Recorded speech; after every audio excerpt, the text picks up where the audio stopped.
దయచేసి పల్లెటూళ్ళలో వ్యవసాయ భూమి అమ్మకండి. ఎప్పుడైనా మనకి దిక్కదే, ఎప్పుడైనా మనకి దిక్కదే.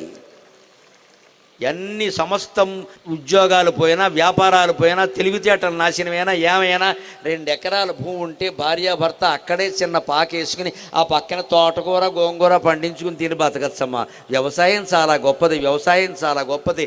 రైతే రాజు కావాలి, దేశానికి రైతే రాజు కావాలి ఖచ్చితంగా.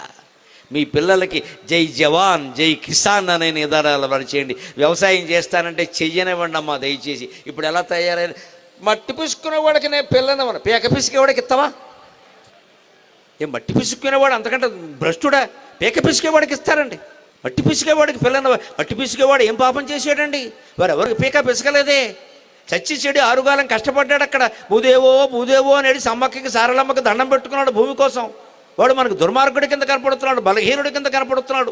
మన బోర్డు ఉద్యోగాలు ఏదైనా సరేనండి, రైతు కంటే గొప్ప ఉద్యోగం ప్రపంచంలో లేనే లేదు. ప్రతి మానవుడు రైతుకు సాష్టాంగ నమస్కారం చేయాల్సిందే. పిల్లలకి రైతు అంటే గౌరవం నేర్పండి, సైనికుడు అంటే గౌరవం నేర్పండి అమ్మా. పిల్లల దగ్గర రైతుల గురించి, కిసాన్ గురించి, జవాన్ గురించి మాట్లాడాలి. ఇంజనీర్ల గురించి, డాక్టర్ల గురించి కాదమ్మా మాట్లాడవలసింది. మళ్ళీ పల్లెటూళ్ళకి మనం వెళ్ళాలి, వ్యవసాయం మనం చేసుకోవాలి. హాయిగా వేసవకాలం కాస్త ఖాళీ దొరికితే రామాయణం భారతం అరుగుల మీద కూర్చొని చదువుకోవాలి.